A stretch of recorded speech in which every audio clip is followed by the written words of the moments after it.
Social Club is the best. Look for the stars, look for the roaming crowd, and I will not be there. Look for the roses, they love me, they did, and I'm still a misfit. Come together like 100 different strands. That's right. Wanna make God laugh or just tell him your plans. Yeah. That's right. That's right. My life sorta like a What is up, guys? Hello. Welcome back to the channel. It's your boy Justin, and I'm a hipster today. Yeah. the hipster. The hipster. It's beanie season. It is, and I'm loving it. What is it? Ba-da-ba-ba-ba. October 14th? Something like that. Yeah, because my sister's birthday was yesterday on the 13th. Happy birthday, Katie. You're probably watching this. So yeah, welcome back, guys. Today we're going to check out some more. Guess. Take a guess. Take a guess. Logic. No, you're wrong. I was close. Yeah. We're taking a look at some more NF, guys. We're taking a look at some more NF, and we're gonna be checking out the last song on the Mansion album. It is "I'll Keep On." We made it with featuring Jeremiah Carlson. I've never heard of him in any other song, but throwing he shade, does, huh? He does good in this song, so you know. Just not good enough to be on any other song. Maybe I should check him out. I don't know. So yeah, before we get started, guys, please give us a like, give us a comment, give us a subscription, and share with a friend, and ring that bell. Before we get started, do you have any thoughts on what this song might be about? He was looking intensely at me. That's my first thought. That's just like the album cover thing. He's got pretty green eyes, you know. Is that green? I'd say it's more of like a grayish. I don't know. No. You'd know if he had gray eyes. Really? You ever seen someone with gray eyes? Probably not. Oh my gosh. It is like crazy to look at. Like they look like White Walkers. Like, that's if you've ever intimidating. seen Game of Thrones. Yeah, intense. But that's kind of like a very light green. Bordering like a hazel. Okay. Yeah. So yeah, what do you think the song is about? Not just the picture. Well, I mean, keeping on with the theme, it's gonna be depressing. Okay. Not quite as depressing, I think, because you warned me about that. Yeah. I'll keep on. I mean, the whole theme of the album seems to be like, you know, just kind of like being told on the come up. You're on the come up, Yeah. and you're being told like you're not gonna work. Yeah. Diving into some mental illness things. So that kind of seems to be the theme. So I'm gonna go with that. Gotcha. All right. Well, let's check it out. Here we go. Oh. I thought you were gonna say something else. There we go. oh, these hands are tired. It started off. I'm sorry, we'll go back, but like it started off sounding like Fleetwood Mac. Like what's going on here? Well, that's not NF, obviously. It's Jeremiah Carlson. I know, but he pulling straight out Fleetwood Mac book. Oh, these hands are tired. Oh, this heart is tired. Oh, this soul is tired. But I'll keep on, I'll keep on, I'll keep on. I'll keep on, I'll keep on, I'll keep on. Faith is something I'm not accustomed to. I'm trusting other people, something I don't really love to do. I've never been a fan of it. I act tougher, really my shoulders, they ain't built for this, and I don't have nothing. It's like I'm standing in the rain, and you offer me a raincoat, but I would rather stand and wring it wet than take the hand out. What's wrong with me? You said you've always got your hands out, and I cannot continue on my own, so take my hands now. It's kind of funny because the sound of his voice in this one sounds like Macklemore. Macklemore. Yeah, like Yeah. her thrift shop. Like he sounds exactly like that. That's hilarious. It obviously different vibe. Fun fact or funny story, kind of. Remember how I told you I've heard of Mac Miller before? Yeah. Vivi got Macklemore switched up with Mac Miller. She uh, thought that Mac Miller did thrift shop. So I was like, I don't think so. No. But okay. Yeah. Just a funny story. Nice. But the first line, I mean, faith is something I'm not accustomed to, and trusting other people is something I don't really love to do. I can vibe with that a lot. Yeah. You know, coming from a Catholic background, Mm-hmm. a lot of things come with strings. I always kind of talk about that in therapy. It's like whether they know it or not, it's kind of like when you come from a works-based religion, where, you know, it's about doing your sacraments properly. It's about doing all the right things properly and less about a relationship, Mm-hmm. like it does in the non-denominational realm that I'm in now. I think you get caught up in status and what you're doing, and when you do the wrong things, it's kind of frowned upon. Yeah. Like deeply. Like whereas with the non-denominational route, it's not necessarily about doing things, because I believe faith is really about aiming up. Yeah. And yeah. looking for God in that sense, and through Jesus you're able to do that. Mm-hmm.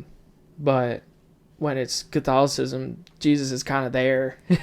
He's like the representative, but you're not really aiming up. You're kind of looking for that status, Mm-hmm. if that makes sense. Yeah, no, that makes perfect sense.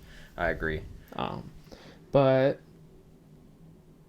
sorry, I'm just rereading this little section. I think that's it for this one. Okay, cool. Back it up a teeny bit. Okay. And here we go. You offer me a raincoat, but I would rather stand and wring it wet than take the hand out. What's wrong with me? You said you've always got your hands out, and I cannot continue on my own, so take my hands now.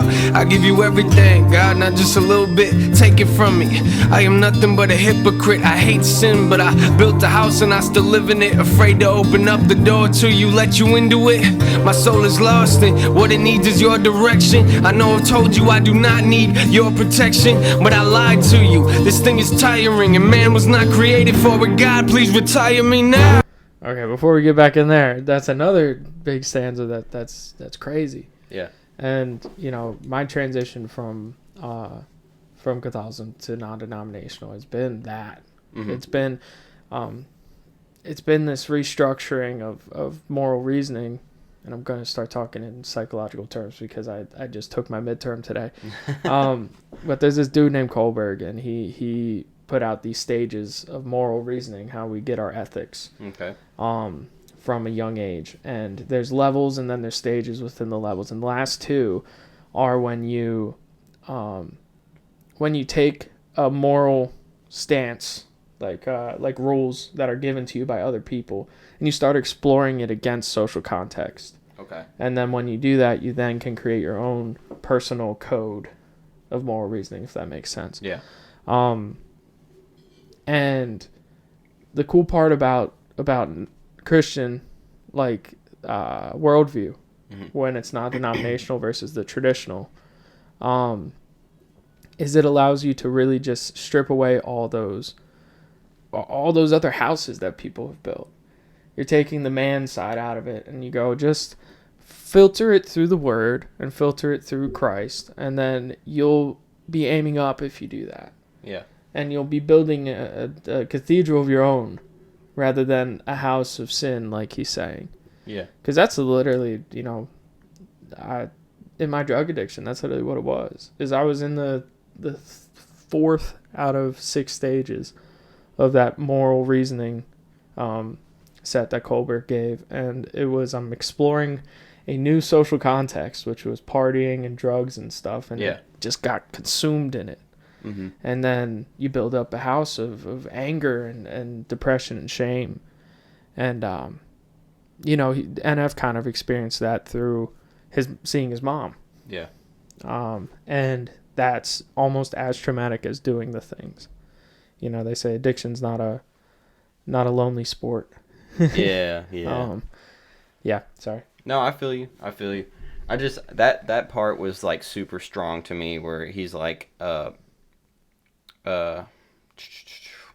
what's wrong with me? You said you've always got your hand out, and I cannot continue on my own, so take my hands now. I'll give you everything, God, not just a little bit. Take it from me. I'm nothing but a hypocrite. I hate sin, but I built a house and I still live in it, afraid to open up the door and let you into it. So he's saying, God, you're telling me that you will always be there for me. And, I struggle with having faith and having trust in people, and I've never been accustomed to it. But I'm gonna reach my hands out and try and give it all to you right now, God, because I'm in this place where I cannot make it on my own. And I'm opening up my doors to you, like the doors of the mansion. Mm-hmm. Instead of opening it to people, he's opening it to God. Yeah. And because in the end, that's the only way that you're gonna succeed mentally if you open it up to God. Yeah. Because man is, at the end of the day, yes, it's nice to have therapy and talk to people about your problems, but you can't give it to other people. Mm-hmm. You can't just let it go to other people, because it's gonna end you, or it's gonna leave you in more stress, or it's gonna leave you feeling judged and all these other side effects. So, and I'm not gonna agree with the therapy side, because I think aiming up is what you're talking about. Mm-hmm. Is when you let God into your house, you're aiming up towards him. Therapy, I think, if you have the right therapist, even if they're secular, it's the idea of taking responsibility of your life and changing your view and your aim. Yeah. Because when you do go through therapy, you're trying to be challenged every time on what you're doing. And it's hard to say sometimes, because people want an affirming therapist. Yeah. Even nowadays, it sucks with all the gender affirming care stuff. Mm-hmm. Some boards are actually requiring gender affirming therapy, which is not trying to get into all that, but that is the most unethical thing in my eyes, because that's not what therapy is about. No. Even if you take it into the secular only realm, it's about bettering yourself, and you can't better yourself if your therapist is not even lied to. If your therapist isn't going, okay, here's a side of you that you don't like by your own admission. How can you make it better? Yeah. Well, yeah, we could go on about this. Anyways, that's the idea of aiming up, though, and doing that, you have to seek God, and the cool thing about God is he's always seeking you. Yes, so sir. If you put your hand out, he'll grab it. Yes, sir. So, all right. Boop, boop, boop, boop. Afraid to open up the door to you, let you into it. My soul is lost, and what it needs is your direction. I know I've told you I do not need your protection, but I lied to you. This thing is tiring, and man was not created for it. God, please retire me now. Oh, these hands are tired. Oh, this heart is tired. Oh, this soul is tired. But I'll keep on, I'll keep on, I'll keep on. I'll keep on, I'll keep on, I'll keep on. Real quick, I do love that chorus. Oh yeah, it's more like a praise and worship almost. Yeah. Yeah. Very different from a lot of his other music in my Yeah, this is. I always laugh when I explain NF to people now, because I tell them we're doing our videos and stuff, and I'm like, he's kind of like a Christian rapper, but he doesn't really talk about God in the way that Christian rappers do. Yeah, we'll get into that in therapy session. He talks about why he does that. Yeah. Okay. So yeah, but I find that cool. Yeah. Because I struggle to be a very biblical talker because I'm in my infancy. My son's a talker. Yeah, he is. Yeah, he is. Don't you love it? Yeah. But I like to think of things psychologically, because that's kind of how my brain's wired. I think it's one of my gifts from God. Yeah. And I think part of speaking to non-Christians, secular people, is to bring it to their level. Mm-hmm. And if you can't do that and you just start ripping the Bible quotes, it's great and all, but they're not going to hear you. Yeah. So I like doing that, because that'll help. But this is a great way, because it's like God's the main focus, but he's also sprinkled in there at the same time. Yeah. But anyways. All right. Anyways, sorry. I just had to say that. Keep on, I'll keep on. I'll keep on, I'll keep on, I'll keep on. Your trust is something I am not accustomed to, and I know the Bible says that I should always trust in you, but I will never read that book enough. And when I have a question, I don't take the time to look it up or pick it up. It collects dust on my nightstand. I'm just being honest, please take this out of my hands. I have no control, I am just a person, but thank the Lord that I serve a God that's perfect. I do not deserve the opportunity you've given me. I never knew what freedom was until I learned what prison means. I am not ashamed, I don't care if they remember me. My life will always have a hole if you are not the centerpiece. Take me out of bondage, take all of my pride. If I don't have a savior, I don't have nothing inside. Take all of my lust, take all of my lies. There's no better feeling than when I look in the sky in your eyes. It's amazing. Hold these. Oof. Oof. Oh, it's so great, dude. I love Yeah. it. I love it. This is definitely. I didn't know what freedom was until I learned what prison means. Yeah, that's a hard line there, and then the whole first part, like, that's something I noticed a lot of Christians struggle with, Yeah. and some struggle with it, and then still have the ego to say they're better than to read the Bible, and that's kind of where I do like how biblically minded I can be. Yeah, yeah, yeah. Because not to say I know more verses than you or anything like that, but if you start misquoting the Bible and then say it's law, then You will correct. yeah, well, it's like I don't know if you read that right, and Well, like that's what we're here for. yeah, and the Bible's infallible, but our interpretation isn't. Yeah. Yeah. So you gotta really read it a lot, yeah. and That's what I was talking to your pastor about the other day. How the Bible is, it's a concrete book. It's just how we take it. And whenever you start injecting your own thoughts into it, that's whenever things start getting a little tweaked and you go down a rabbit hole of wrong meanings. But yeah, sorry, I was just kind of... no, yeah, that's right where I was going as well.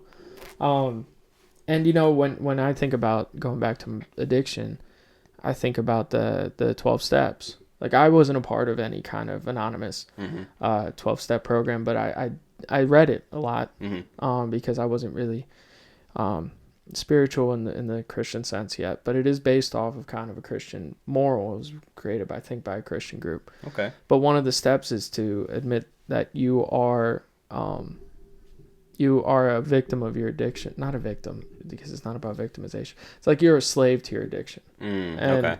You have to give all power to a higher being. Yeah. They don't say God, in a sense. They say God in your own words.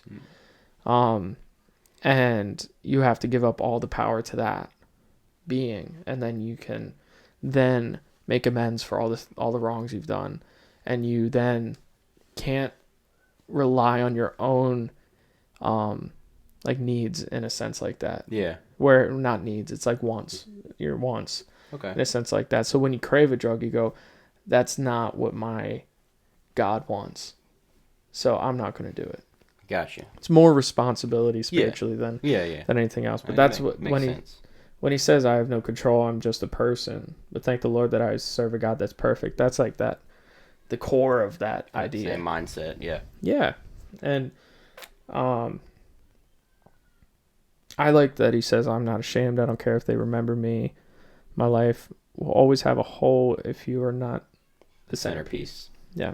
That's it. That is so good, dude. And that's, again, because that's the thing. That's why people search, I have a couple friends who just blow money on things left and right. And my friend told me the other day, they're like, it sounds like they're searching.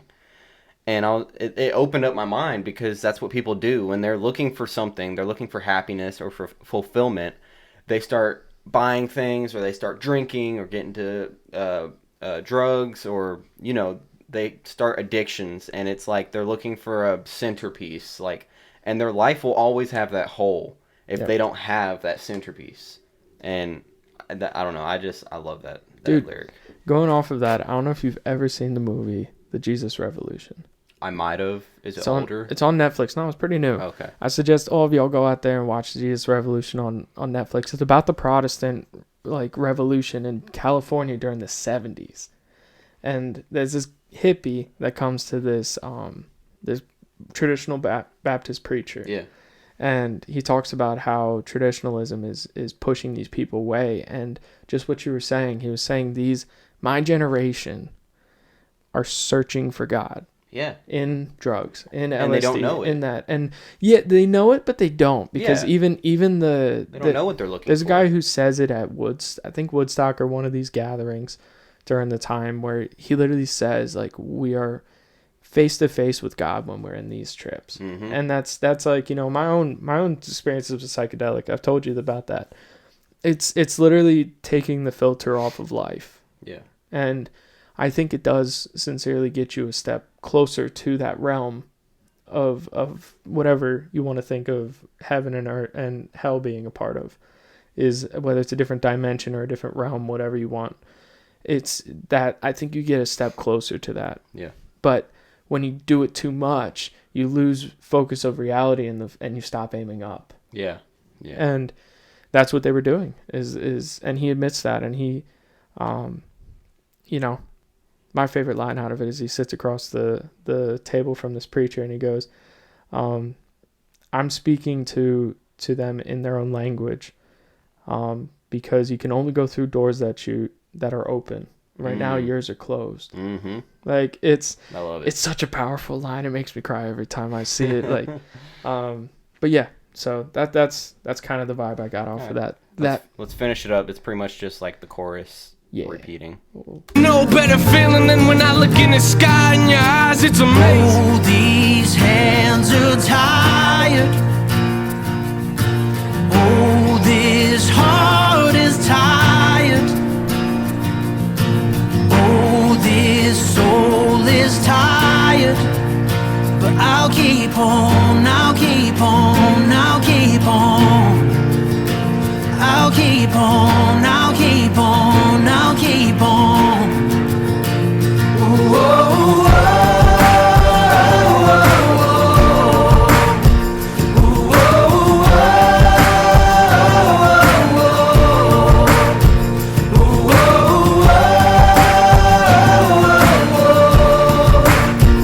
I'll keep on, I'll keep on, I'll keep on.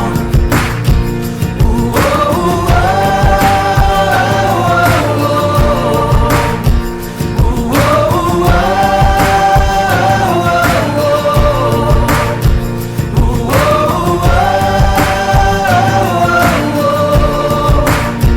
I'll keep on, I'll keep on, I'll keep on.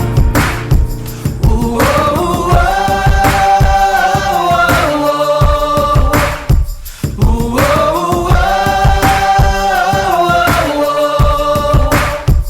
ooh,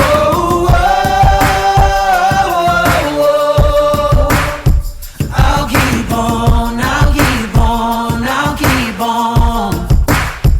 I'll keep on, I'll keep on, I'll keep on. Just repeating the chorus there at the end. Yeah, I find something funny. There's a rule in classical music called the Rule of 3. You never do anything more than 3 times, because then it gets boring. Yeah. And that's exactly what they just did at the end. Yeah, They it did that. gets a little bit boring, and it takes up like a little, like maybe a little less than half a song. But I do like it because it's like, I think it's the perfect end to this album, because he's going through all these hardships, and this is probably like one of the darkest points in his life where he's trying to figure himself out. Yeah. And he just keeps telling himself, I'll keep on. Like, I know I'm going through this absolute torment right now, but if I just keep my head up and keep on, maybe it will end, and give it to God. Separates the greats Yeah. from everyone else. Yeah, for real. I mean, that's like literally the difference. Yeah. Is the people who are great at things do it when they don't want to. Yeah, exactly. So I respect that. I'm definitely adding this to a playlist. That's Yeah, for sure. man. It's a good song. Out of all of them, that's what I'm doing. Heck yeah. Heck yeah, man. So, what would you... Well, first of all, do you have anything else to say about this song? I was digging this. This one probably, and the first and last song in the album, I probably dig the most. So... Intro? No, I'm sorry. Well, actually, yeah, first 2 songs, because it was Intro, then Mansion, right? Yeah. Yeah, so those 2 I really dig, and then this one, I'm down with it. Awesome. And, yeah, so I'd say that's how I feel about it. Yeah. on repeat. Yeah. So what do you rate it? 8. 8. Eight. Okay, cool. Because I'm gonna have to rate other ones higher. Yeah. So I'm trying to set a standard I here. mean, 8's still right there next to Paralyzed. So. Yep. Yeah. I'll give that. Yeah, Sweet. I would say 8 is a good number for this one. I agree. I don't really like how they just repeat themselves over and over again at the end. Yeah. Because it takes up a lot of the song when it could have been maybe another chord or another verse, a bridge. Yeah. Or just instrumental would have been nice, but But they're like getting a point across. Yeah, like you said though, it's an outro. It's a good outro. Yeah. All right, cool. Well, guys, that's going to be it for this video, and we are moving on to therapy session. This is when it gets real. It gets really real, like really real in F-Real music. So yeah, he has no clue what's happening. He has no idea what's going on and what's coming. I'm so excited. So next will be intro to the official music video, and I can't wait. This is it's up there with my favorite songs. It's not the best. It has about the same pizzazz as intro 1. So yeah. Salt Bay? Sure. But it's a little darker. All right. So that'll be it for today, guys. And thank you so much for watching. And like I said in the beginning, if you are enjoying this content, please give us a like, give us a comment, subscribe, and send it to a friend. And ring that bell. All right, guys. We're out. Bye.